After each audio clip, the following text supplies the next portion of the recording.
என்னது 2012 டிசம்பர்லயே உலகம் அழிஞ்சு போச்சு, நம்ம எல்லாம் செத்துட்டோமா? கைஸ், இந்த மாதிரி ஒரு கான்ஸ்பிரசி தியரி இருக்கு. 2012ல உலகம் அழிஞ்சிடும் சொல்லிட்டு நிறைய பேர் நம்பினாங்க, இன்க்ளூடிங் மீ. இது வேர்ல்டு வைடு ஒரு பேண்டமிக் மாதிரி எல்லாருமே பேசின ஒரு விஷயம். அதுக்கு முக்கியமான காரணம் மாயன் கேலண்டர் கரெக்டா 2012 டிசம்பர் 21 அன்னைக்கு முடிஞ்சதுதான். மாயன் அப்படின்றவங்க அவங்க ஒரு சிவிலைசேஷன் பிஃபோர் கிரைஸ்ட், ஒரு 2000 இயர்ஸ்க்கு முன்னாடி வாழ்ந்தவங்க. அவங்க தான் ஃபர்ஸ்ட் டைம் இந்த ஹியூமன்ஸ்குள்ள இந்த கேலண்டர் சிஸ்டம் கொண்டு வராங்க. நம்ம பிளானட்ஸோட மூவ்மெண்ட், எர்த்தோட ரொட்டேஷன் இதெல்லாம் அனலைஸ் பண்ணி எழுதினதுதான் அது நம்ம டே டு டே மாடர்ன் லைஃப்க்கும் புரிஞ்சு போய்தான் இருந்துச்சு. ஆனா ஏன் அவங்க அதை 2012ஓட ஸ்டாப் பண்ணிட்டாங்க? அதுக்கப்புறம் என்ன ஆச்சு? இந்த கேள்விதான் உலகம் அதுக்கப்புறம் அழிய போகுது அப்படின்னு அவங்க நம்பினாங்க.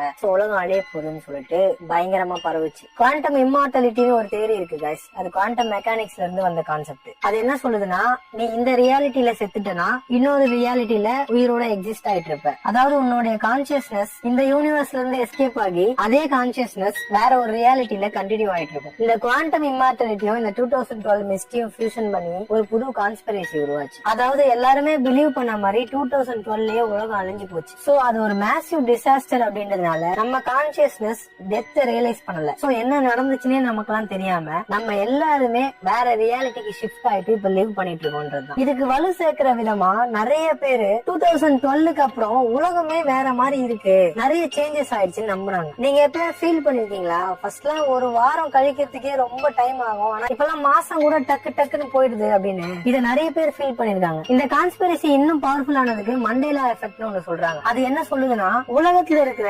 வெகுஜன மக்கள், அதாவது ஏகப்பட்ட பேருக்கு ஒரு விஷயம் தப்பாதான் மெமரைஸ் ஆயிருக்கும். ஆக்சுவலா அந்த விஷயம் ரியாலிட்டியில இருக்காது, பட் அவங்க எல்லாருமே அது அப்படிதான் இருக்குன்னு நினைச்சிட்டு இருப்பாங்க. ஃபார் எக்ஸாம்பிள், இது எனக்கே நடந்திருக்கு. இந்த லூனி டூன்ஸ் கார்ட்டூன் பார்க்கும்போது லூனி டூன்ஸ் TOONS அப்படின்னு தான் போட்டு சர்ச் பண்ணிருக்கேன். ஆனா ஆக்சுவலா அது லூனி டூன்ஸ் இல்ல, லூனி டியூன்ஸ் TUNES. ஆனா என்ன மாதிரியே பல பேரு அது டூன்ஸ் தான் நினைச்சிட்டு இருந்தாங்க. அதே மாதிரி இன்னொரு விஷயம் சிமிலரா நடந்தது. கிட் கேட், அந்த சாக்லேட்டோட நேம்ல கிட் ஐஃபன் கேட் இருக்கும் தான் நான் மனசுல நினைச்சிட்டு இருக்கேன். ஆனா போய் செக் பண்ணி பார்த்தா அங்க ஐஃபனே இல்ல. என்ன மாதிரியே பல பேர் அப்படிதான் நினைச்சிட்டு இருந்திருக்காங்க. இந்த மண்டேலா எஃபெக்ட் உங்க பர்சனல் லைஃப்லயும் நடந்திருக்கும். அது என்னன்னு எனக்கு கமெண்ட்ல சொல்லுங்க. சயின்டிஸ்ட் இதை ரிசர்ச் பண்ணதுக்கு அப்புறம் என்ன சொல்றாங்கன்னா, இது வந்து ஒரு மாஸ் பீப்புளோட பிரெயின் கன்ஃபியூஸ் ஆகுறதுனால நடக்குதுன்னு சொல்றாங்க. பட் எப்படி எல்லாருமே ஒரே மாதிரி கன்ஃபியூஸ் ஆக முடியும்? ஆனா கான்ஸ்பிரசி சைட்ல என்ன சொல்றாங்கன்னா, நம்ம எல்லாருமே 2012க்கு அப்புறம் ஆல்டர்னேட் ரியாலிட்டியில தான் வாழ்ந்துட்டு இருக்கோம், அதை நம்மளால ரியலைஸ் பண்ண முடியலன்னு சொல்றாங்க. இதெல்லாம் அதுக்கான க்ளூஸ்ன்னு சொல்றாங்க. நீங்க என்ன நினைக்கிறீங்க? 2012 உலகம் உண்மையிலே அழிஞ்சிருச்சா? நம்ம எல்லாம் வேற ரியாலிட்டியில தான் வாழ்ந்துட்டு இருக்கோமா? மறக்காம அதை கமெண்ட்ல சொல்லுங்க.